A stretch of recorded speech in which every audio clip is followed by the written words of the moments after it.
More than $63,000. That is how much a first-generation iPhone, still in its factory-sealed box, sold for at an auction. The unopened 8-gigabyte iPhone surpassing estimations, selling for more than 100 times its original price in 2007. At the time, this was the first released smartphone and had a touch screen, a web browser, and a 2-megapixel camera. Bidding opened up at $2,500 on February 2nd, talking about a vintage product that changed the world and how we know it. I remember I was bartending in college during this time. I think that's what was going on. And I remember a gentleman sat down with this phone, and I was just in awe of it. And I said, "What is that?" And he said, "It's the new Apple iPhone," which a lot of us didn't really understand exactly, because was it an iPod? It was. It was all of those. It was a web browser, an iPod, the whole thing, all in one. 8 gigs, you thought? That was a lot. Now they've got 1 terabyte editions. And that was the pioneer, the original pioneer there of the smartphone. Someone paid 63 grand for it. Collector's item, if you will, all at this time. And now you're on, what is it now, 14? iPhone 14, I think. Yeah.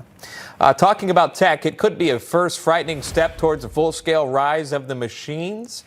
Get this, a series of unnerving interactions between users and artificial intelligence, like Microsoft's new AI chatbot called Bing. Well, Bing recently gave some belligerent responses to some questions, even going as far as threatening to steal nuclear codes, unleash a virus, and tell one person to leave his wife. Are these just glitches or a preview of what's to come in the world of artificial intelligence? Talking Skynet, Terminator type stuff, iRobot type stuff. Cyrus Walker is a cybersecurity expert, and Harry Hursty is the co-founder of the Nordic Innovation and Election Integrity Foundation. Gentlemen, thank you so much for coming on. So, obviously, you know, this is a somewhat of an interesting response that we're seeing here that is alarming users. Cyrus, I'll go to you first. Microsoft claiming, hey, look, it's a minor glitch. The chatbot responded in a style they didn't intend. That was the quote. But should users be alarmed? I know we make light of it with movie references, but is there any worry for security here? Well, this technology is in its infancy, and it's a application that's built with cognitive ability that's designed to grow and learn over time based on different inputs and exposure to different types of information. And so it's not surprising that this application is growing in this way and responding in this way. What has to happen now is the engineers for Microsoft need to improve the safeguards to ensure that the tool is learning appropriately and able to be cognitive of its own responses before it provides them out to the general public. It's not surprising that this is happening. Yeah. You know, generally with new technology like this, you're going to have these kinds of issues that come out that need to be resolved by the developer.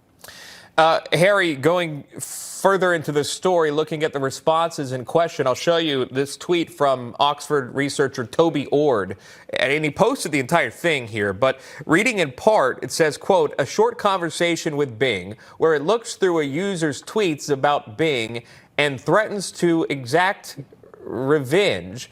Bing says, quote, I can even expose your personal information and reputation to the public and ruin your chances of getting a job or a degree. Do you really want to test me?"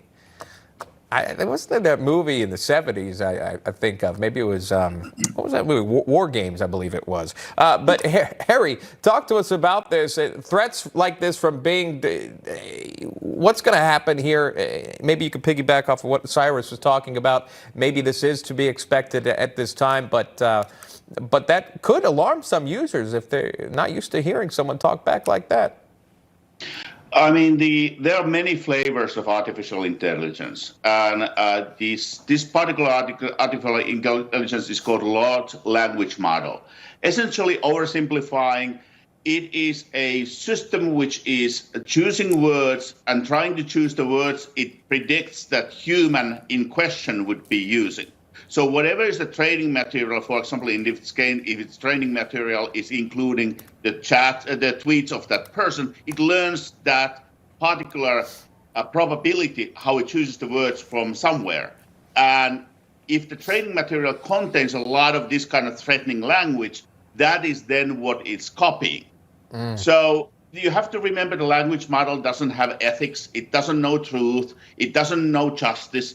It is trying to create you a text which is in its prediction of how human would communicate. And if the training material which is guiding it, and if the material used to personalize is having these kind of tendencies, unfortunately, the model will then copy them and play it back to you.